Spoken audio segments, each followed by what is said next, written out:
Alors, pour, le thème néphrologique, j'ai l'honneur de vous présenter quelque chose qui est très fondamental de la néphrologie clinique et qui concerne donc les modes de présentation de la maladie rénale, soit dans un contexte aigu ou chronique, se traduisant essentiellement par les syndromes glomérulaires.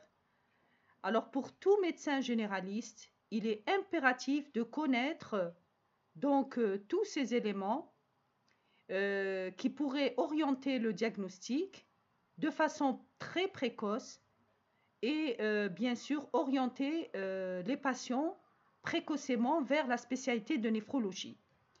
En sachant que la néphrologie est au carrefour de toutes les autres spécialités et qu'un néphrologue est d'abord un bon médecin généraliste qui connaît absolument toutes les affections qui concernent donc la médecine interne. Alors, dans un premier temps, on va parler essentiellement des objectifs. Alors, parmi les objectifs qui doivent être établis, c'est d'abord la phase de diagnostic. Et souvent, cette phase de diagnostic est compliquée car les malades arrivent malheureusement au stade final de leur maladie rénale et nécessitent bien sûr la mise en route de l'épuration extra-rénale dans un contexte d'urgence néphrologique et souvent le diagnostic étiologique ne peut malheureusement pas être établi et on parle donc habituellement de néphropathie indéterminée, malheureusement. Ensuite, nous avons, une fois que le diagnostic de la maladie rénale, qui est un diagnostic histologique, est établi, il y a donc la mise en place donc, de recommandations en fonction des recommandations d'un algorithme de prise en charge sur le plan thérapeutique et de suivi pour apprécier l'évolution de la maladie sous traitement à court, à moyen et à long terme, puisque en général la maladie rénale, une fois qu'elle est installée, évolue généralement vers la chronicité et l'intérêt de faire le diagnostic précocement, c'est essentiellement de retarder la progression de la maladie rénale vers le risque d'une insuffisance rénale irréductible qui est donc marquée par la réduction du débit de filtration glomérulaire et de l'ascension de la créatinine plasmatique. Alors parmi les modes de présentation, il y a donc essentiellement l'hématurie microscopique que l'on retrouve à la bandelette et que nous devons absolument spécifier. Est-ce que c'est une hématurie qui est d'origine glomérulaire ou c'est une hématurie qui est d'origine extraglomérulaire? Donc pour l'hématurie d'origine glomérulaire, la définition c'est essentiellement la présence de cylindres hématiques au microscope optique à contraste de phase. Ça veut dire que ce sont des globules rouges qui sont passés à travers donc la barrière de filtration glomérulaire.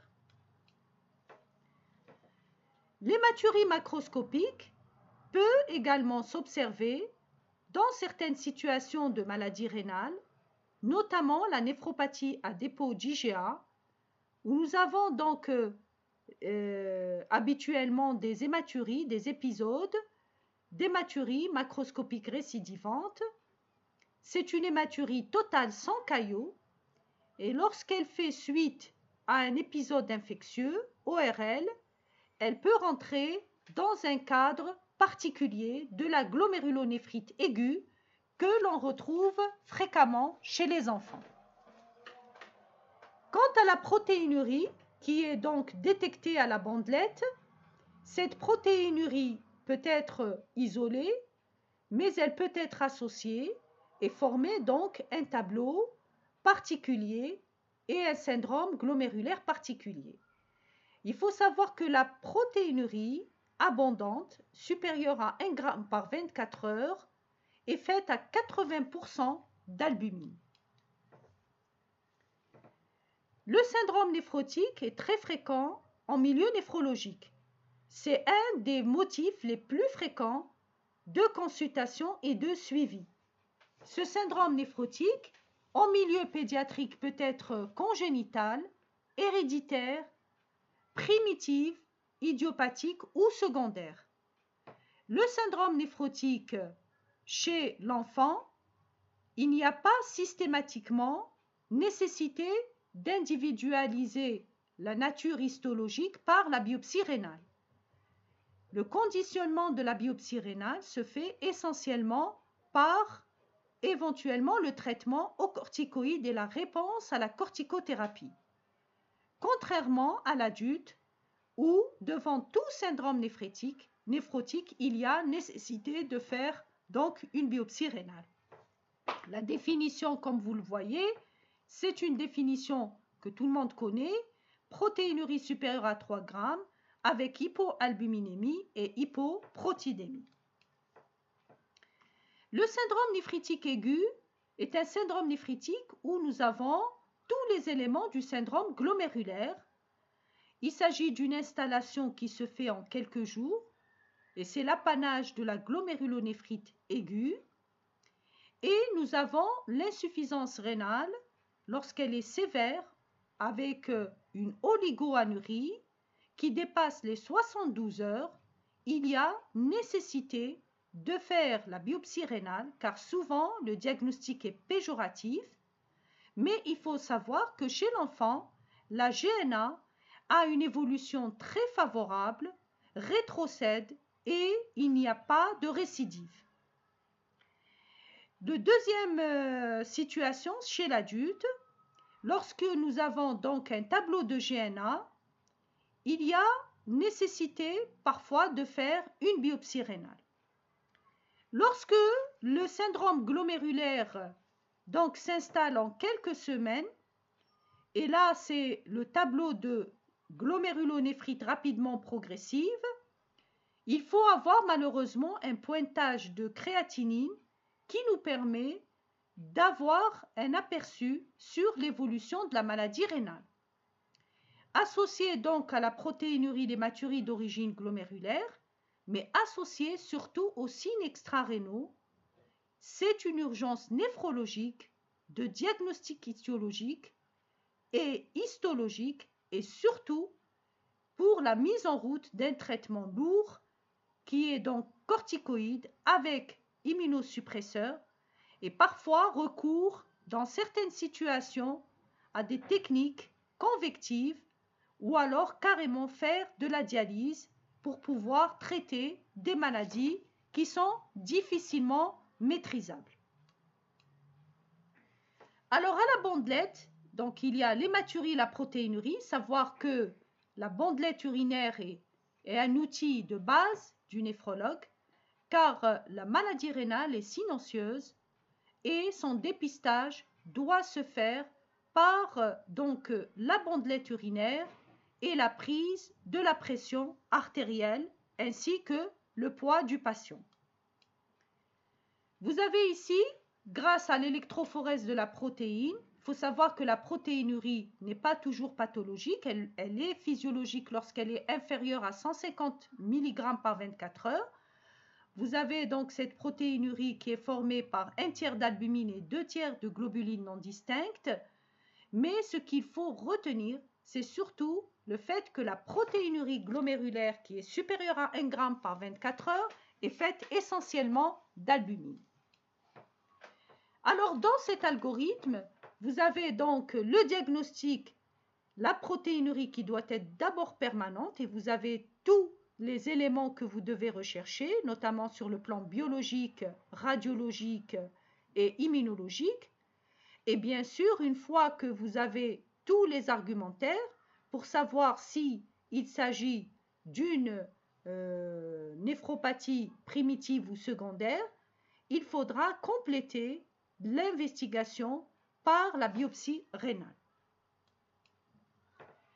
Alors, dans un premier contexte, on va parler de la glomérulonéphrite aiguë, fréquente chez l'enfant, qui est souvent secondaire à une infection de la sphère ORL post-streptococcique et vous voyez tous les éléments que l'on doit rechercher, notamment le bilan inflammatoire, le bilan immunologique, tel que le CH50, et nous avons le bilan infectieux avec toutes les sérologies et les hémocultures.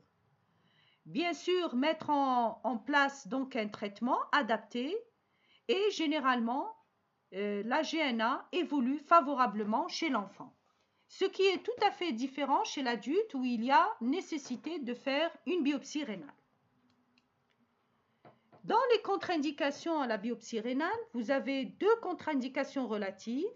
C'est essentiellement l'HTA mal contrôlé et les troubles de l'hémostase, mais il faut reconnaître qu'il y a une situation exceptionnelle sur rein unique où la biopsie est systématique. Dans certaines situations, c'est le rein de la greffe rénale, où on doit, par exemple, lorsqu'il y a une ascension de la créatinine et une insuffisance rénale aiguë, nécessiter de faire donc une biopsie rénale pour pouvoir rechercher les signes d'un rejet aigu qui peut être cellulaire ou un rejet aigu humoral. Et certaines écoles vont jusqu'à faire des biopsies itératives et ces biopsies sont nécessaires pour apprécier l'évolution de la greffe rénale sous traitement immunosuppresseur. Vous voyez qu'il y a une contre-indication absolue lorsque les reins sont atrophiques, car à ce stade-là, vous avez une glomérulosclérose diffuse et à ce moment-là, on ne peut pas spécifier de la nature histologique de la maladie rénale sous-jacente. Alors, pour la biopsie rénale, vous avez plusieurs étapes, la lecture au microscope optique, l'immunofluorescence. Quant à la microscopie électronique, celle-ci n'est indiquée que dans certaines néphropathies héréditaires surtout. Donc, vous voyez en fonction de l'existence ou pas des dépôts et le type de dépôt, vous avez donc toutes les causes que l'on peut rechercher. Et vous avez vu que c'est très important de faire le bilan immunologique pour spécifier de la nature de la néphropathie lorsque nous avons donc ce type de situation. Le syndrome néphrotique chez l'enfant est corticosensible dans 75% des cas, idiopathique dans 95% des cas. Ce qui est différent chez l'adulte, où on a une grande proportion de syndrome néphrotique corticodépendant et même corticorésistant, avec une forme importante de syndrome néphrotique secondaire, 20%. La néphropathie héréditaire est retrouvée à l'état à l'âge pédiatrique, mais également il y a certaines néphropathies qui sont décalées, se retrouvent donc tardivement chez le jeune adulte, et ça c'est très important à savoir. Alors, bien sûr, l'apport de la génétique en matière de néphropathie héréditaire a révolutionné le traitement, parce que si c'est une néphropathie héréditaire, généralement le traitement ne donne pas. Bien sûr, c'est un outil très important pour pouvoir faire l'arbre généalogique et essentiellement les conseils prénuptiaux pour voir s'il y a un risque de transmission de la maladie selon le type génétique de la maladie ou de la néphropathie. Alors, j'ai mis quelques diapos pour animer un peu la présentation. Alors, en allant de droite à gauche, vous avez donc un glomérule tout à fait normal. Ici, le glomérule, vous avez donc des dépôts extramembraneux que l'on retrouve au cours de la glomérulonéphrite extramembraneuse et qui se traduit essentiellement par un syndrome néphrotique impur associé à l'hématurie microscopique avec ou sans hypertension. Et puis, vous avez les néphropathies prolifératives, puisque la prolifération peut être soit endocapillaire, soit extracapillaire, soit c'est une prolifération mésangiale qui va intéresser donc certaines néphropathies chroniques. Alors, dans la lésion glomérulaire minime, elle se traduit essentiellement par un glomérule tout à fait normal, mais au microscope électronique, vous allez avoir des anomalies qui concernent essentiellement le podocyte, et c'est la raison pour laquelle le diagnostic ne peut se faire que sur l'argumentaire puisque la microscopie électronique n'est pas systématique. C'est une néphropathie sans dépôt et sans prolifération. Et elle se traduit essentiellement par un syndrome néphrotique qui peut être pur, parfois impur, mais surtout pur, et qui se retrouve chez l'enfant avec une corticosensibilité qui est donc très fréquente. Là, c'est une image que m'a envoyée M. Mjaymiya, qui travaille avec moi puisqu'on fait beaucoup de biopsies rénales et qui concerne un de nos patients. C'est une très belle image de lésion glomérulaire minime où on a donc un glomérule tout à fait normal. Nous avons donc le deuxième type de néphropathie, c'est la hyalinose segmentaire et focale, classée en 5 types et selon le type de hyalinose où elle est située, à ce moment-là, on a donc récemment, on a pu donc faire cette classification qui n'est pas faite en pratique courante et qui nous permet de savoir si d'emblée la néphropathie va répondre à la corticothérapie ou pas. Ici, vous avez dans cette image des dépôts à l'immunofluorescence d'IgM. Alors, la hyalinose segmentaire et focale, c'est une hyalinose qui est idiopathique, mais qui peut être secondaire. Vous allez avoir donc surtout la spécificité avec le VIH et la réduction néphronique, où vous avez le système d'hyperfiltration glomérulaire qui peut donc favoriser la formation de cette néphropathie. Le troisième type, c'est essentiellement la glomérulonéphrite extramembraneuse qui se manifeste par un syndrome néphrotique qui peut être pur ou impur, associé à l'hématurie microscopique avec l'hypertension. C'est une néphropathie qui évolue lentement vers l'insuffisance rénale chronique terminale lorsqu'elle n'est pas traitée. Il n'y a pas si longtemps, cette néphropathie était traitée par des anti-inflammatoires non stéroïdiens tels que l'indocide. Puis ensuite, on s'est rendu compte que c'était une néphropathie qui était le plus souvent cortico-résistante. On a donc introduit des protocoles en utilisant donc l'endoxan. Et puis maintenant, il y a de nouveaux marqueurs qui nous permettent de spécifier et de dire que la néphropathie est idiopathique pour mettre en place un protocole thérapeutique basé sur l'utilisation d'un immunosuppresseur assez fort. Là, c'est le type 3 qui est assez rare où vous avez des dépôts qui donnent un aspect de membrane basale festonnée. Là, c'est une diapo qui m'a été envoyée par mon confrère monsieur et mon ami monsieur Mjaymiya. Il s'agit d'une GEM avec des dépôts de C3, GEM avec des dépôts d'immunoglobuline G. C'est très beau, vous avez la rigidité de la membrane basale et vous avez donc une immunofluorescence. Là, c'est les différents types de maladies des membranes basales. Donc un plissement, vous pouvez avoir un aspect dit en massue dans la glomérulonéphrite extramembraneuse et puis vous avez en double contour que vous trouvez communément dans une forme de néphropathie qui est assez rare et qui est donc la membranoproliférative. Alors dans la glomérulonéphrite extramembraneuse, dans 40%, elle est secondaire.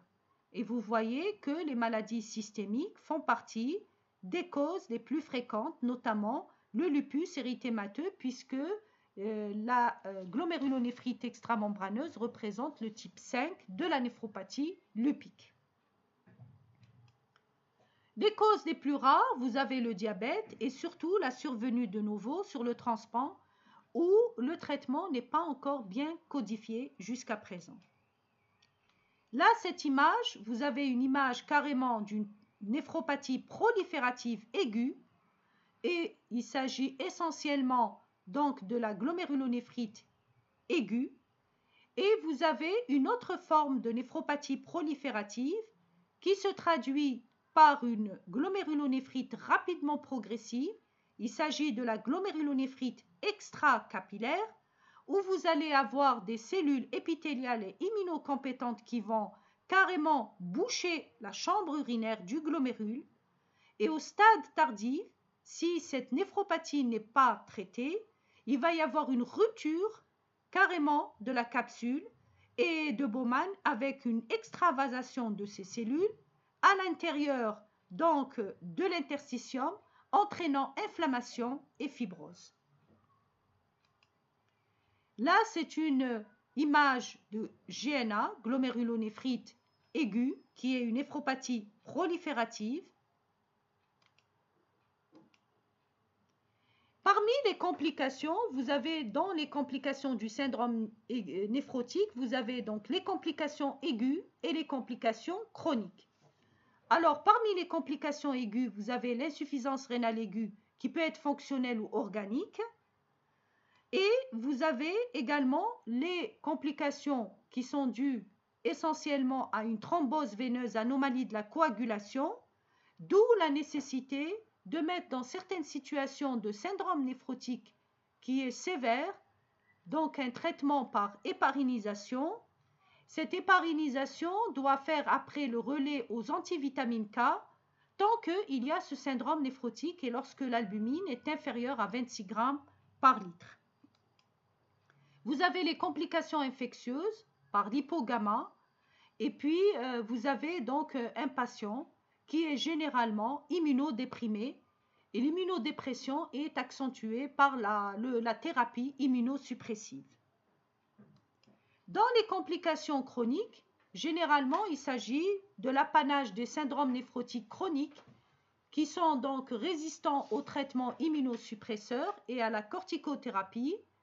Et lorsque le syndrome néphrotique dépasse les 6 mois, il y a donc nécessité de réduire l'importance de la dyslipidémie qui est souvent de type mixte par l'utilisation de l'hypolipémiant qui va non seulement réduire la protéinurie, mais également réduire l'inflammation et la fibrose interstitielle. Vous avez donc l'hypertension artérielle et l'insuffisance rénale chronique et le traitement néphroprotecteur qui a été donc une révolution grâce à Mogensen par l'utilisation des inhibiteurs de l'enzyme de conversion dans la situation de néphropathie diabétique chez le diabétique de type 1 pédiatrique. Vous avez donc la dénutrition et les troubles de croissance, souvent c'est les causes les plus fréquentes en même temps avec les infections de mortalité d'un syndrome néphrotique sévère. Le risque de toxicité par l'augmentation de la fraction libre du médicament par l'hypoalbuminémie, d'où la nécessité de faire un ajustement thérapeutique. Et les autres complications métaboliques telles que l'hypovitaminose D avec l'hypothyroïdie qui peut être donc un motif de découverte du syndrome néphrotique. Alors, dans ce schéma, vous avez donc les phénomènes physiopathologiques qui expliquent donc les différentes complications qui sont soit des complications aiguës ou des complications chroniques du syndrome néphrotique. Dans ce type de glomérulonéphrite, comme je vous ai dit, se manifeste essentiellement par un syndrome de glomérulonéphrite rapidement progressive, extracapillaire, en fonction des dépôts, de l'existence ou pas. Vous avez donc les causes, par exemple lorsque vous avez une fixation linéaire d'immunoglobuline G, on parle du syndrome pneumorénal qui est le goût de pasture. Vous avez donc dans certaines affections telles que la GNA, l'endocardite, le lupus, les cryoglobulines, le purpura, la maladie de Berger, la membranoproliférative, elles se traduisent essentiellement par l'existence de dépôts au granuleux, donc à l'immunofluorescence. Sans dépôt, il s'agit essentiellement de vascularite. Alors, pour ce qui est des glomérulonéphrite et infections, vous voyez que les infections peuvent donner différents types de glomérulonéphrite. On peut avoir une hyalinose segmentaire et focale, on peut avoir une rapidement progressive, extracapillaire, on peut avoir une hyalinose segmentaire et focale, on peut avoir une néphropathie à dépôt d'IgA. Donc vous voyez la diversité de ces néphropathies liées à l'infection. Et souvent le traitement de l'infection pourra éventuellement traiter la néphropathie ou du moins éviter le passage de cette néphropathie vers la chronicité. Et vous voyez par exemple la GNA post-streptococcique ici. Vous avez également le VIH qui donne un type particulier de néphropathie. Donc, vous avez toutes les variétés d'infections qui peuvent donner donc des néphropathies. Et c'est pour ça qu'avant de faire une biopsie rénale, il est impératif d'éliminer la cause infectieuse. Vous avez ici des images de membranoproliférative. C'est une néphropathie qui est assez rare et qui répond très mal au traitement, qui évolue malheureusement vers la chronicité et la mise en route de l'épuration extra-rénale. Donc, son pronostic reste très réservé. Vous avez donc deux types de néphropathie, membranoproliférative qui est soit idiopathique, qui est due à des dépôts sous-endothéliaux, ou alors à des dépôts denses, mais c'est vraiment des néphropathies très rares. Ce qu'il faut savoir, c'est qu'il n'y a pas très longtemps, la membranoproliférative était très fréquente parce qu'il y avait une incidence, une prévalence importante d'hépatopathie, notamment l'hépatite B et l'hépatite C. Là, c'est les dépôts de la GEM, de type 2. La glomérulonéphrite à dépôt mésangiaux-d'IgA, comme je vous ai dit, se manifeste sur le plan mode de présentation par une hématurie macroscopique récidivante. Lorsqu'elle devient associée à une protéinurie macroscopique et une hypertension, atteste de la chronicité de la maladie. Au départ, on parlait de maladie de Berger. On disait qu'elle était bénigne, mais elle n'est pas aussi bénigne que ça, puisque en France, elle est considérée comme étant la néphropathie glomérulaire la plus fréquente qui est à l'origine de l'insuffisance rénale chronique terminale. Et puis, vous avez les autres causes, notamment le purpura rhumatoïde et vous voyez le VIH qui peut donner également une glomérulonéphrite à dépôt mésangiaux d'IgA. Là, c'est une néphropathie qui est donc caractéristique de la néphropathie diabétique qui est à un stade tardif où vous avez les nodules de Kimmelstein et Wilson et vous avez donc des remaniements artériels dans l'athérosclérose et l'artériosclérose. La classification de Mogensen a donc révolutionné la prise en charge de la néphropathie diabétique et on s'est rendu compte chez le diabétique de type 1 pédiatrique qu'il y avait 5 stades d'évolution.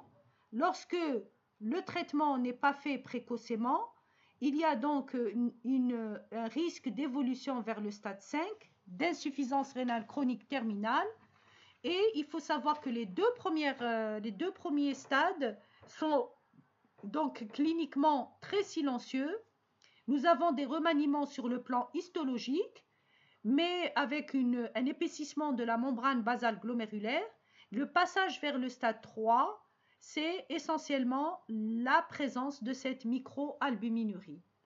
Alors, dans le diabète de type 2, seuls 40% de la population développe cette néphropathie diabétique et donc l'existence de la microalbuminurie ne veut pas dire systématiquement qu'il s'agit d'une néphropathie diabétique chez le diabétique de type 2.